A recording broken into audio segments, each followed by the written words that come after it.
Good morning, folks. My name is Curtis Chandler, and I am president here at PFL.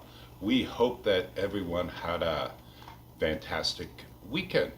The Dow closed higher on Friday of last week and higher 2.37 points a week over week. The S&P 500 closed higher on Friday of last week and higher 18.78 points week over week. The Nasdaq closed higher on Friday of last week and higher 98.94 points week over week. In overnight trading, Dow futures traded lower and are expected to open down 25 points this morning.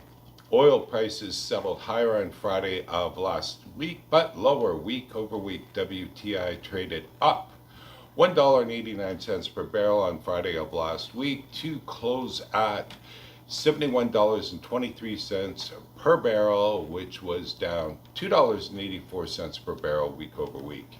In Canada, one exchange WCS for January delivery settled Friday at minus $20 US below the WTI CMA.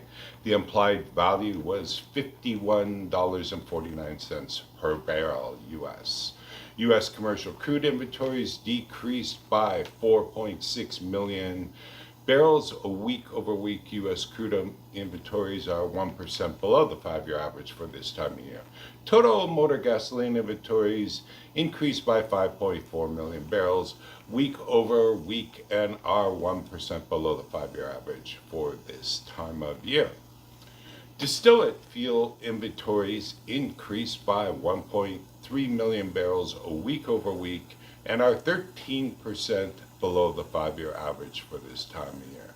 Meanwhile, propane and propylene inventories decreased by 1.8 million barrels week over week and are 18% above the 5-year average for this time of year.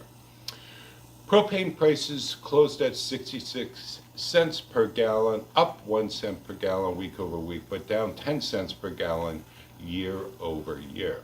WTI is poised to open down 67 cents from Friday's close.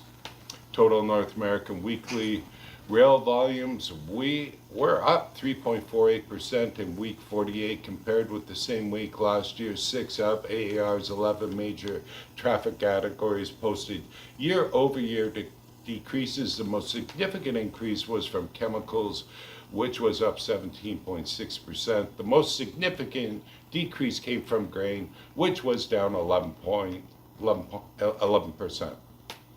North American rig count was up by 3 rigs week over week. U.S. rig count was up by 1 rig week over week, but down by 154 rigs year over year. The U.S. currently has 626 active rigs. Canada's rig count was up by 2 rigs a week over week and down by 8 rigs year over year. Canada's overall rig count is 194 active rigs.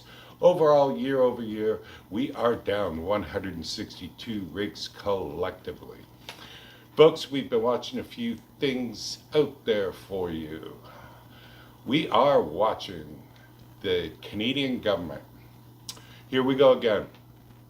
Federal government in Canada announced on Thursday of last week a proposal to cap 2030 emissions from the oil and gas sector. Alberta is fighting back, so are the Canadian producers. It seems as though both the government of Canada and here in the U.S. does not want to listen to common sense solutions and have their mindset on the Green New Deal that is really not even great. Please see PFL's Rail Report for further details. It certainly is mind-boggling. We are watching Trans Mountain Pipeline expansion project faces yet another delay following the Canadian Energy Regulator decision to deny the company's request for a variance. We don't know what to say about this one anymore, except stay tuned to PFL for further updates and details in today's report. We are watching the strategic oil reserves. The U.S. plans to hold monthly tenders to buy oil for our strategic reserves through at least May as the Biden administration moves ahead and plans to refill the caverns that currently sit at their lowest levels in 40 years. See PFL's Rail Report for further details on this one. Oh, and we are also watching some key economic indicators, including PMI, industrial output and capacity utilization, U.S. employment, consumer confidence, consumer spending, and GDP. See PFL's Rail Report for further details on these indexes. Please read PFL's Rail Report for further details that relates to today's podcast edition. We also highlight the latest refinery runs, the latest import and export numbers for all petroleum-related products. Petroleum by rail is up week over week. Read all about it in today's reports. We do it all for you folks. We have quite a few graphs and tables in today's report for your viewing pleasure. In fact, there are 19 tables and graphs in today's report. Not a record for PFL, but we deliver the best free information in the industry.